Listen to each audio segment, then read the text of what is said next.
Good afternoon.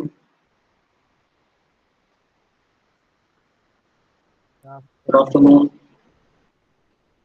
Good afternoon, sir. It's screen on alala. Sound and question alala.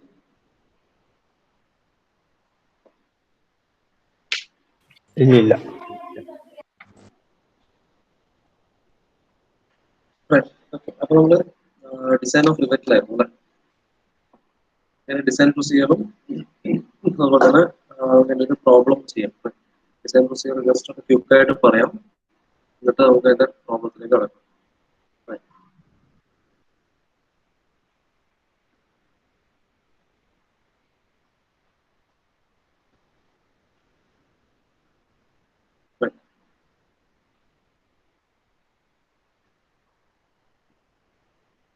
Design of riveted joint. So basic procedure നമ്മുടെ സൈഡായിട്ട് just ഒന്ന് പറയാം. Okay, അതിലൊരു വരുമ്പോഴേക്ക് just നമുക്ക് ആ പ്രൊസീജിയർ ഒന്ന് റീകളക്ട് ചെയ്യാം. So the first step is to find the thickness. Right, thickness of the plate thickness, right? So if it is particularly for boiler case, ചില കേസുകളിൽ you will have to find the thickness. Otherwise, normally it is given. Okay. Now using this one, now find the diameter using Unwin's formula, 6√T. Okay, Unwin's formula. See, formula ഓർത്ത് വെച്ച് നിങ്ങൾ ഗേറ്റിനൊക്കെ കൊടുത്തിട്ടുണ്ടാവും. ഗേറ്റിൽ പോലൊക്കെ one word questions ചിലപ്പോൾ ഉണ്ടാവുന്നതല്ല. Find the diameter of the rivet ഒക്കെ ചോദിച്ചിട്ട് ചിലപ്പോൾ ചോദിക്കുന്ന ഒരു കാര്യമാണ്. Okay, using Unwin's formula. Okay. Now this equation is applicable only if your diameter is greater than 8 mm. Okay, if it is less than 8 mm, you have to use that particular relationship and find the diameter. Right. Now the third step is to find the pitch. Right. So ഈ ഒരു ഓർഡറിൽ ഓർത്താൽ മതി. ആദ്യം റിവറ്റിന്റെ കേസിൽ first rivet അടിക്കാൻ നോക്കുക, അതിന്റെ ഡയമീറ്റർ അറിയണം. അതിനുശേഷം എന്താ സെക്കൻഡ് റിവറ്റ് അടിക്കണമെങ്കിൽ എനിക്ക് എന്താ അറിയണം, അടുത്ത റിവറ്റ് ഞാൻ എവിടെ അടിക്കണം എന്ന് അറിയണമെങ്കിൽ എനിക്ക് അതിന്റെ പിച്ച് അറിയണം അല്ലെ. So this is your pitch. So find pitch. So pitch is used by is found out by equating PS with shearing with tearing, tearing resistance, right? Now PT and PS, you know the basic equation. Equate that and find the value of pitch, small p. Okay, find the value for small p. Right. എന്നാൽ ബാക്കി എല്ലാ values നമുക്ക് കിട്ടും. അതിന് വേണ്ട basic values ഒന്ന് diameter ആണ്, പിന്നെ ഒന്ന് തിക്നെസ് ആണ്. ബാക്കി stress values will be given and only unknown will be p. Find p. Okay. Now again, then you have to check this p value using the standard equation for p max. And that equation is given by c into t plus 41.8 something. Right. Now the c value you can get it from the table. Okay. So find that value and whichever is minimum. Okay. Whichever is minimum. Take that value. Okay, so that is your pitch value. Fine. Next step, fourth step is to find out the distance between the rows. Right, distance between rows or PB.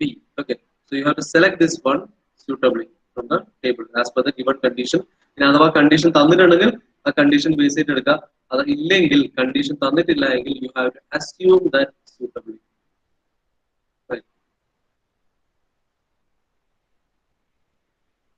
Assume that value suitably and then continue. So if there is a butt joint you will have to find, and there will be a fifth step. So if I have a fifth step, that is to find the marginal pitch. Okay, marginal pitch which is equal to 1.5 d. M is equal to 1.5 d. Any ഇതെല്ലാം കൂടാതെ butt strap ആണെങ്കിൽ ഒരു step കൂടെ വരും. That is the thickness of the butt strap. Thickness of butt strap. See അത് same thickness ആയാലും ഒരു set of condition ആണ്, ഡിഫറെന്റ് ആണെങ്കിൽ അടുത്ത സെറ്റ് ഓഫ് കണ്ടീഷൻ ആണ്, and you have to take it from PSG data. That's it. So this is the basic step or the basic procedure for solving or designing a rivet. Correct. Now we'll start solving a problem. We already problem എഴുതി പറയാം. Okay, the problem is a double riveted lap joint with zigzag riveting. Okay, is to be designed for a 13 mm thick plates. Right. So double riveted on a question, double riveted lap joint. Okay, this is important. Oro term important. Double riveted on a lap joint on. Right, is to be riveted. Riveting is to be designed for 13 mm thickness plate. Yes, the thickness is given, that is 13 mm thickness plate. Okay. Now your sigma T value, yes, it is given 80 megapascal. Shear stress is given as 60 megapascal, and your crushing stress is given as 120 megapascal. 120 megapascal. Right. Okay. Now, you have to first of all design and then check the efficiency. Now, the first part here will design the rivet. Right. Designing. Right. Okay. So the first step, as from the standard procedure അതുപോലെ follow ചെയ്യാന്നുള്ളതാണ് നിങ്ങൾ ചെയ്യേണ്ട കാര്യം. Right. So first step designing the case is to find the thickness itself. Right. Thickness is given. It is 30 mm. So first step automatically getting. Okay. Second step is to find the diameter of the rivet. Right. Diameter of rivet. Right. So for that we have the standard equation. So ആദ്യം check ചെയ്യേണ്ടത് check the thickness. Okay. Now if the thickness is less than 8 mm, നമുക്ക് മറ്റേ കണ്ടീഷനിലേക്ക് പോകണം അല്ലെ. പക്ഷെ ഇവിടെ since your thickness is greater than 13 mm, എന്ത് പറയാം, your diameter is equal to 6 root t, or that is equal to 6 root 13. Solve ചെയ്യാം and solve it. 21.63 mm. Yes, 21.63 mm.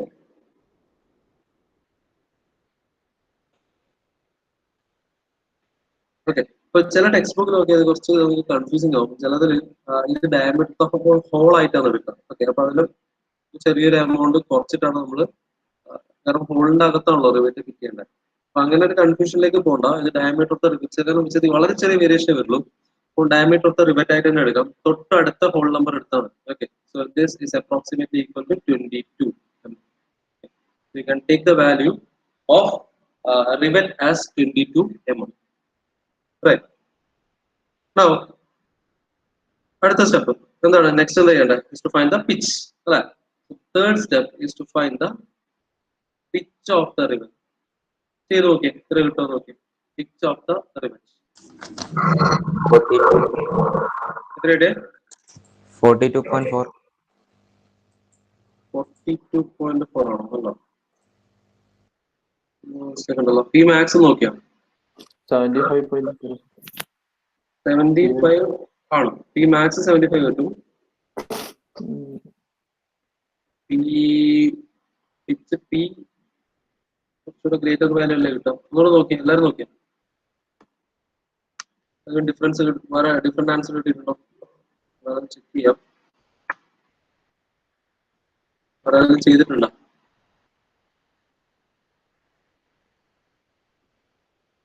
Attempt ചെയ്തിട്ടുണ്ടോ വേറെ ആരെങ്കിലും?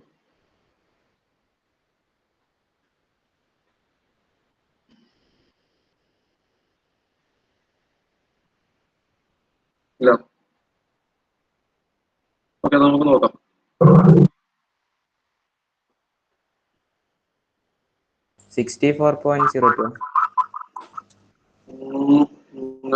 ക്ലോസ് ആണ്, പക്ഷെ സ്റ്റിൽ എന്തായാലും എടുത്തേലും മിസ്റ്റേക്ക്. നമുക്ക് നോക്കാം. Okay. Pitch of the rivet. To find the pitch, first step, രണ്ട് കാര്യങ്ങളോട് ചെയ്യാണ്ട്. In the first part, you have to equate shearing stress with the shearing stress equation. Shearing resistance with the shearing resistance. Right. Now, shearing resistance standard equation നമുക്കറിയാം. So PT into P minus D into T into sigma T. Okay. Equate that with shear stress equation. Right. So in general, നമുക്കറിയാം N into pi by 4 T square into shear stress top. So that is your standard equation, right? Now, ഇതിലേക്ക് proceed ചെയ്യുന്നതിന് മുമ്പായിട്ട് നമുക്ക് given condition ഒന്ന് നോക്കണം. കാരണം ഇവിടെ N value വരുന്നുണ്ട് അല്ലെ.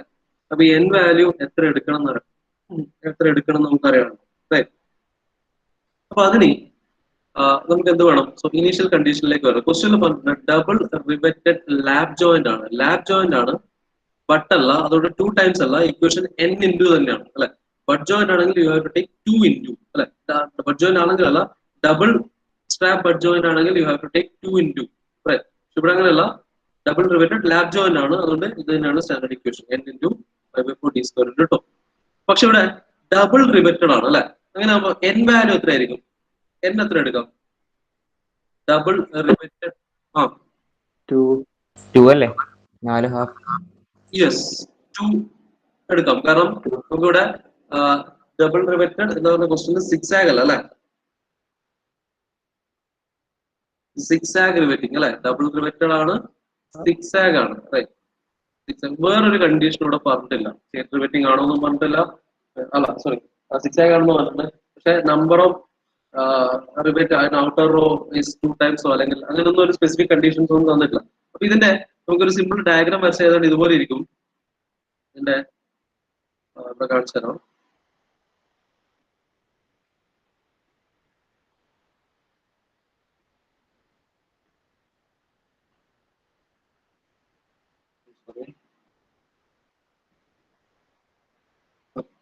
ഇതിനൊരു ഡയഗ്രാം വരച്ചാല് നോക്കാം. ഡബിൾ റിവേറ്റഡ് കണ്ടീഷൻ ആണ്, ഒരു സിമ്പിൾ ആയിട്ട് സൈഡിൽ വരക്കാണ്.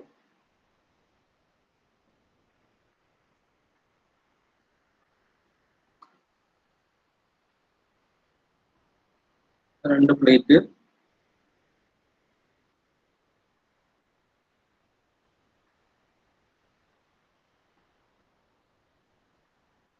ഓക്കെ. ഇങ്ങനെയാണെങ്കിൽ രണ്ടാമത് ഇതുപോലെ ഉണ്ടാവും.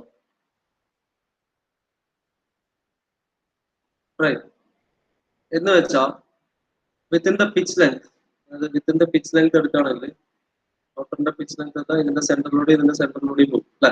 എന്ന് വെച്ചാൽ ഈ ഒരു ഫുൾ റിവറ്റും ഉണ്ടാവും, ഇതിന്റെ ഹാഫ് ഉണ്ടാവും, ഇതിന്റെ ഹാഫ് ഉണ്ടാവും. നമ്പർ ഓഫ് റിവറ്റ്സ് ഉണ്ടാവും. So within the pitch length, ഇതാണ് പിച്ച് ലെങ്ത് വരാം. So within the pitch length ഇതിന്റെ half plus 1. Okay, so that means your n value will be equal to 2, right? So നമുക്ക് direct ആയിട്ട് ചെയ്യാം. So this p is your pitch, right? So p minus diameter d value നമുക്ക് ഇവിടെ കിട്ടിയിട്ടുണ്ട്, it is 22 അല്ലെ. p minus 22 into thickness t ആണ് എത്ര 13 into sigma t value is 80 megapascal into 80 is equal to 2 into 5/4 into d square അല്ലെ, diameter, yes, that is given എത്ര 22 ആണ്, 22 square into shear stress value now is 60. Okay, now you can solve this one, direct calculator solve here and find the value of pitch. Then I substitute that question. അതെ 21.63 എടുത്ത് 22 അല്ല, 21.63 തന്നെ എടുത്ത് 22 okay. അതിന്റെ ഒരു variation വരും, ചെറിയൊരു variation. സാറേ എന്ന് വരുന്ന ഒന്നും കൂടി പറയാം. ഹലോ ഇതൊന്ന് ചെയ്ത് നോക്കി. Hello Rahul sir. 65.49. 65.49. ഇപ്പൊ നിങ്ങള് ഇതേ പ്രോബ്ലം തന്നെ ടെക്സ്റ്റ് ബുക്കിൽ റെഫർ ചെയ്യാൻ തന്നെ മാറും, കാരണം 23 എടുത്തിട്ടുണ്ട്.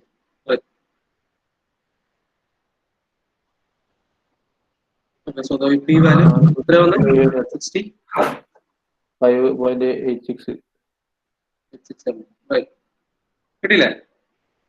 So the next step, അപ്പൊ ഇതിൽ തന്നെ നമുക്ക് രണ്ട് സ്റ്റെപ്പുകൾ. നമ്മൾ you have found out the pitch. Okay. So you have to check. അല്ല ദില്ലോയ്ക്ക് ഇതെങ്ങനെയാ വന്നത്? എങ്ങനെയാ മറ്റേ റിവെറ്റിന്റെ n=2 എടുക്കുന്നത് എങ്ങനെയാണെന്ന് മനസ്സിലായില്ല. n=2 എടുത്തത് മനസ്സിലായില്ല. ഇല്ല അങ്ങനെ അതാ ചോദിച്ചത്, ഒന്നുകൂടെ ചോദിക്കാം. അതന്നെ n=2 വന്നത് ഹാഫിന്റെ കണക്കില്ലേ? ഓക്കെ. ഞാൻ ഒന്നുകൂടെ ഡീറ്റെയിൽ ആയിട്ട് പറയാം. ഇവിടെ നമുക്ക് ആ ഒരു കണ്ടീഷൻ നോക്കാം, ഡബിൾ റിവറ്റഡ് കണ്ടീഷൻ. ഇത് അതിന്റെ ടോപ്പ് വ്യൂ ആണ്. ഒരു പ്ലേറ്റ്, ഇതിന്റെ മുകളിൽ തന്നെ വരയ്ക്കേണ്ട രണ്ടാമത്തെ പ്ലേറ്റ്. ഓക്കെ, അതിന്റെ ഫ്രണ്ട് വ്യൂ നോക്കിയാൽ അല്ലെങ്കിൽ സൈഡ് വ്യൂ നോക്കിയാൽ ഇതുപോലെ ഉണ്ടാവും. ഫസ്റ്റ് പ്ലേറ്റ്,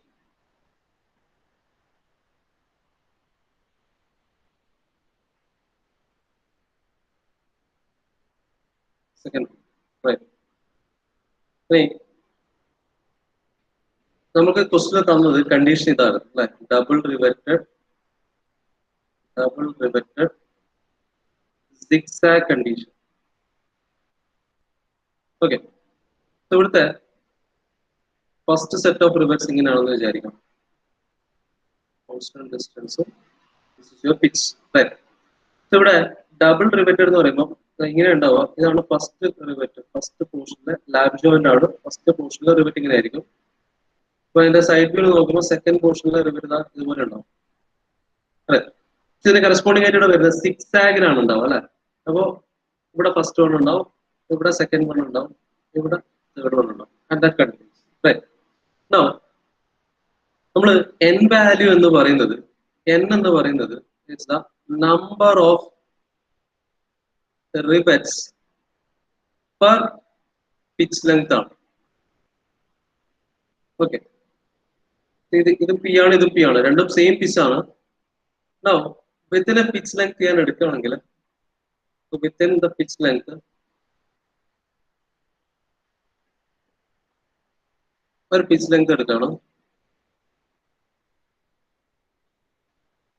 ഇതിന്റെ സെന്ററിലൂടെയാണ് പോവുക അല്ലെ. ഇതിന് പിച്ച് ലെങ്ത് നമ്മൾ ഡിഫൈൻ ചെയ്തിട്ടുണ്ടായിരുന്നു. എങ്ങനെയാ? ഒരു റിവറ്റ് ഹോളിന്റെ സെന്ററിന് അടുത്ത റിവറ്റ് ഹോളിന്റെ സെന്റർ വരെയുള്ള ഡിസ്റ്റൻസ് ആണ് പിച്ച് ലെങ്ത്.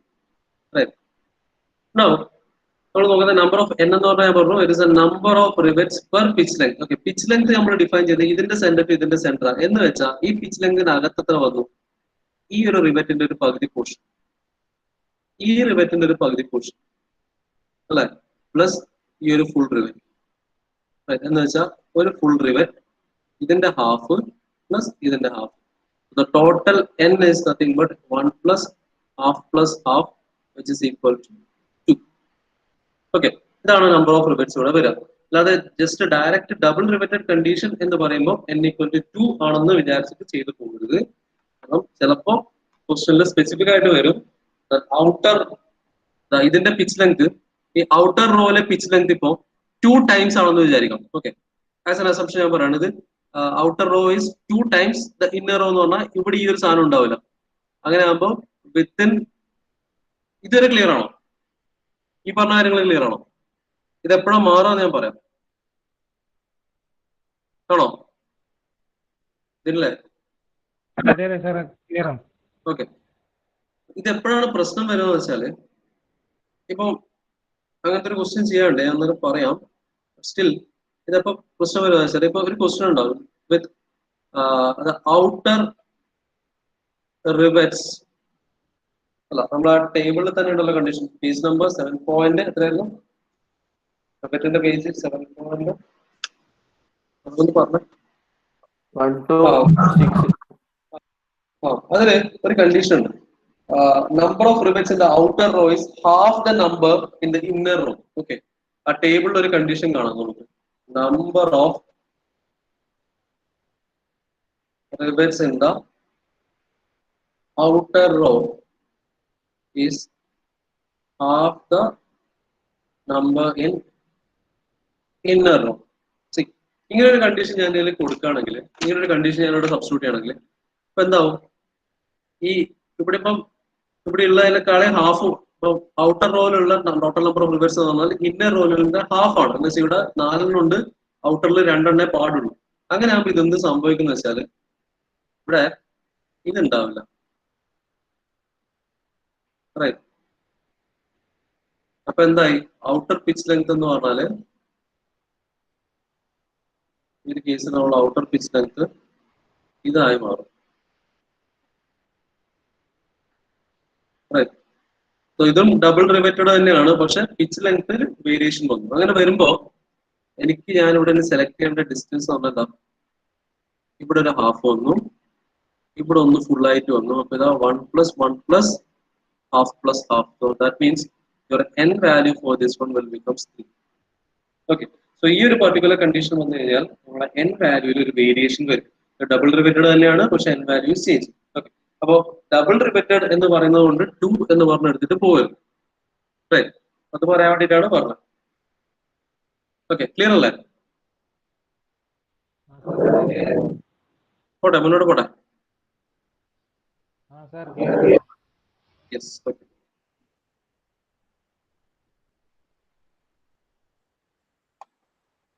നമുക്ക് മുന്നിലേക്ക് പോവാം. ഇത്രയും ചെയ്തല്ലേ? So the pitch value കിട്ടി. ഇനി എന്ത് വേണം? You have to check that pitch value, right? Oh, ഇവിടെ തന്നെ എഴുതാം.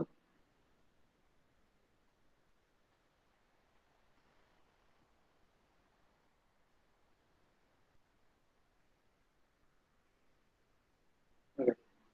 So same step you have to check with the P max value, and that is given by C into T plus 41 point, plus 41. Right?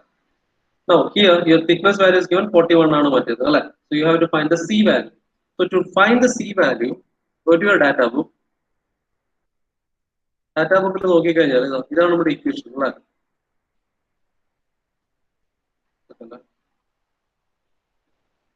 Okay. So ഇതാണ് നമ്മുടെ equation C into T plus 41, right? So to find C, go to this page. Okay, ഇതില് value of C നമുക്ക് കാണാൻ പറ്റും. Right? Page number 7.126 ൽ വരാം. അതില് your C value എന്താ ചെക്ക് ചെയ്യണ്ടേ? നമ്മുടെ number of rivets, n value, yes, number of rivets നമുക്കറിയാം, it is 2 അല്ലേ? Now for 2 എന്ത് ചെയ്യാം? Check with the lap joint അല്ലേ? Lap joint കേസിൽ 2 ന് corresponding ആയിട്ടുള്ള value എന്ന് പറഞ്ഞാൽ that is 2.62. So select the value 2.62, right? So your C value is 2.62. Take the value as 2.62 into thickness T. Thickness T എത്ര കിട്ടിയ? 13 അല്ലേ? Into 13 plus 41. Solving 30, 70 something വരും. 75 ആ? 75.28 mm അല്ലേ? 75.28 mm. Okay. So comparing both the values, so comparing P and P max, you can select the lowest value. So for your final pitch value, P is equal to the 65.86 mm.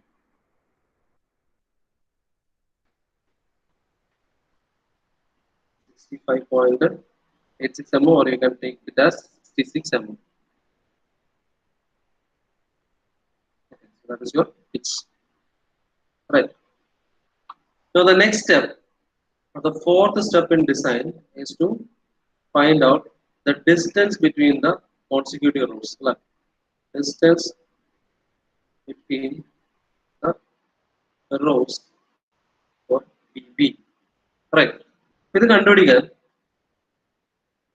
they go to that same page 7.126.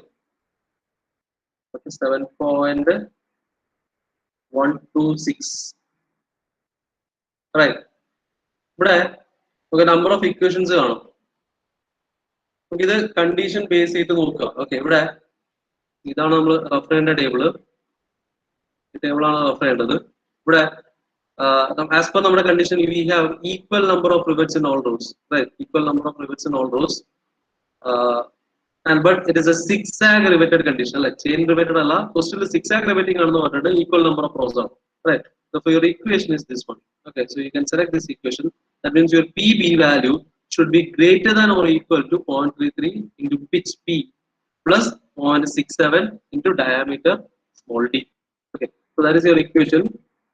Your PB is equal to, we can take that value, PB is equal to 0.33P plus 0.67D. Okay, solve it. Okay, right here.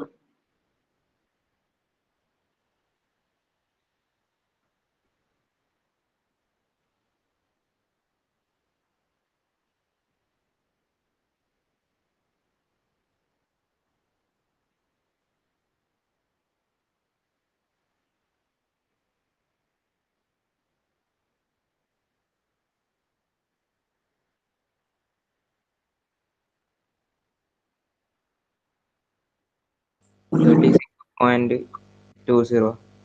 Yes. So we get the value as 36.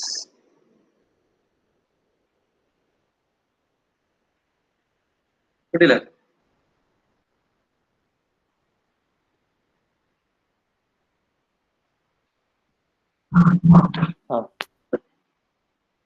Okay, now the last step, is marginal pitch. Marginal pitch. M is equal to the 1.5D. Find that value. That's three step ആയതോടെ lap joint design കഴിഞ്ഞു. Design of lap joint riveted lap joint കഴിഞ്ഞു. പക്ഷെ question കഴിഞ്ഞിട്ടില്ല. നമ്മളോട് പിന്നെ പറഞ്ഞിരിക്കുന്നത് also find the efficiency അല്ലെ. Efficiency കണ്ടുപിടിച്ചൂടെ? ഡയമീറ്റർ പറയാം, തിക്നെസ് പറയാം, രണ്ട് കാര്യങ്ങളെ ഉള്ളൂ. ഡയമീറ്റർ സാർ അന്ന് എഫിഷ്യൻസിന്റെ ചോദ്യം ഇല്ലല്ലോ. എങ്ങനെയാ? അന്ന് ഇതിന് മുമ്പ് ഒരു പ്രോബ്ലം ചെയ്തില്ലേ എഫിഷ്യൻസിന്റെ തന്നെ, load P T P S P C R divide by P. അപ്പൊ അതിനകത്ത് ഡബിൾ റിവറ്റിന്റെ കണ്ടീഷനിലോ നമുക്ക് കിട്ടുന്ന ഏറ്റവും മിനിമം വാല്യൂ പി ടി തന്നെയാണ്. അപ്പൊ ഡിവൈഡ് ബൈ അത് 0.6 തന്നെയല്ലേ കിട്ടുക. അപ്പൊ ഡബിൾ റിവറ്റിന് സിംഗിൾ റിവറ്റിന് ഒരേ എഫിഷ്യൻസി വരുക. അങ്ങനെ വരുന്നത് കാരണം ടിയറിംഗ് റെസിസ്റ്റൻസ് സെയിം ആയതുകൊണ്ട് വന്നതാണ്. അത് ചിലപ്പോ നമുക്ക് പ്രോബ്ലംസ് മാറുന്നതിനനുസരിച്ചിട്ട് ഡബിൾ റിവറ്റിന് 0.4 അല്ലേ കിട്ടീനി? എങ്ങനെ ഇത് അതില് ഒരുപാട് ഫാക്ടേഴ്സ് സിഗ്മാന്റെ വാല്യൂ മാറൂലടാ. താഴെയുള്ള സിഗ്മാന്റെ വാല്യൂ 120 ആവൂലേ? അല്ല, ലോഡ് വരെ മാറില്ലേ? ലോഡ് മാറും, തിക്നെസ് മാറി, തിക്നെസ് മാറും 65 ആവും. മാറില്ല. അങ്ങനെ നമുക്ക് രണ്ട് ഡിഫറെന്റ് പ്രോബ്ലം വെച്ചിട്ട് നമുക്ക് അങ്ങനെ പറയാൻ പറ്റില്ല. അപ്പൊ ഇതിന്റെ കേസിലെ എഫിഷ്യൻസി കാണും. അങ്ങനെ ചെയ്യൂലേ? ചെയ്യാൻ പറ്റില്ല. അതിനായിട്ട് നമ്മൾ സമയം കാണാം. നമ്മൾ ഓൾറെഡി എഫിഷ്യൻസിന്റെ പ്രൊസീജിയർ നമ്മൾ ഓൾറെഡി ഡിസ്കസ് ചെയ്തതാണ്. അല്ല, ഇതന്നെയല്ലേ PTPCR അല്ലേ? Divide by load without rivet. അതെ, അത്ര ചെയ്യാനുള്ളൂ. Least value of PT, PC and shear stress divide by P. എല്ലാ വാല്യൂസും അതിലുണ്ട്. കാരണം നമ്മുടെ ഡിസൈനിലൂടെ നമ്മൾ കണ്ടെത്തുന്ന കാര്യങ്ങൾ എത്രയാണ്. നമ്മൾ ഡിസൈൻ പ്രൊസീജിയറിലൂടെ നമ്മൾ പിന്നെ റിവറ്റിന്റെ ഡയമീറ്ററും റിവറ്റിന്റെ തിക്നെസ്സും കണ്ടുപിടിക്കും. ഇതാണ് സ്റ്റെപ്പ് 4.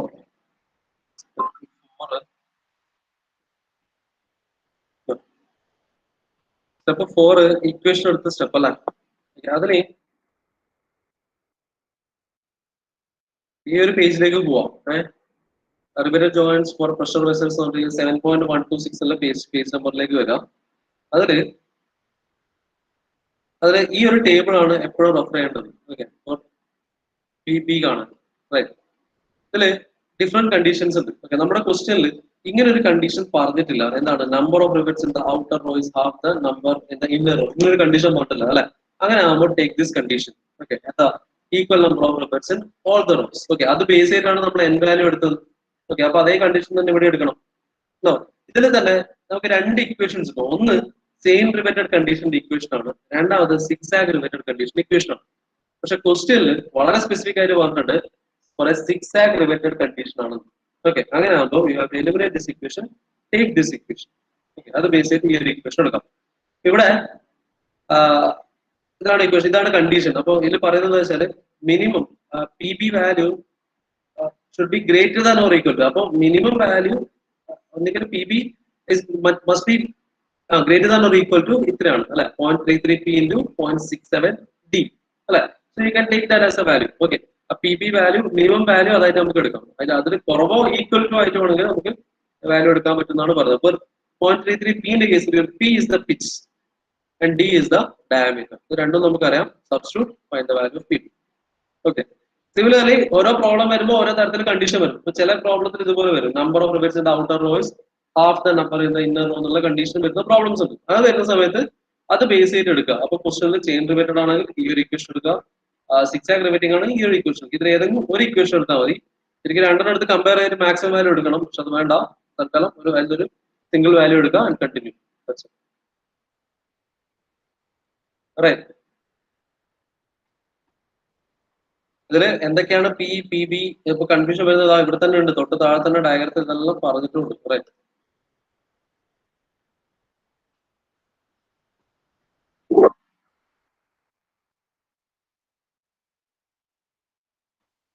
അങ്ങനെ വരുന്നൊരു പ്രോബ്ലം കൂടെ നമുക്ക് നോക്കാം. അടുത്ത പ്രോബ്ലം നമുക്ക് പിന്നെ ഒരു പ്രഷർ വെസലിന്റെ കേസ് തന്നെ എടുത്തിട്ട് ചെയ്യാം. അപ്പൊ അതിലെല്ലാം വരുന്ന ഒരു ഡീറ്റെയിൽഡ് പ്രോബ്ലം എടുത്തിട്ട് കംപ്ലീറ്റ് ചെയ്യാം. അതോടുകൂടി റിവെറ്ററിന്റെ ഈ ഒരു ഫസ്റ്റ് കേസ് ഓഫ് റിവെറ്റിംഗ് നമുക്ക് നിർത്താം. അടുത്ത കേസ് കൂടി ഉണ്ട്. എങ്ങനെയാ മാർജിനൽ പിച്ച് ചെയ്യണ്ട, പിന്നെ വേറൊന്നും ചെയ്യണ്ടല്ലോ, അത് ക്യാൻസൽ ആയില്ലേ? ലാബ് ജോയിന്റ് കേസ് അത്ര വരെ കാണാമല്ലോ. പക്ഷെ ബഡ് ജോയിന്റ് വരികയാണെങ്കിൽ ബഡ് ജോയിന്റിന്റെ തിക്നെസ്സും കൂടെ കാണും. ഓക്കെ, അതെല്ലാം വരുന്നൊരു കണ്ടീഷൻ എടുത്ത് നമുക്ക് അടുത്തൊരു പ്രോബ്ലം ചെയ്യാം. വലിയൊരു പ്രോബ്ലം ചെയ്യാം.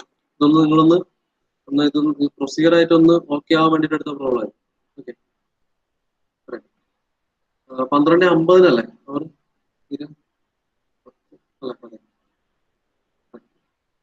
ഓക്കെ. അപ്പോ അടുത്ത പ്രോബ്ലം നമുക്ക് അടുത്ത ദിവസം എടുക്കാം. മുമ്പ് നാളെ അല്ല എക്സാം നമ്മുടെ വരുന്നത് അല്ലേ? അല്ലടാ, നാളെ എക്സാം.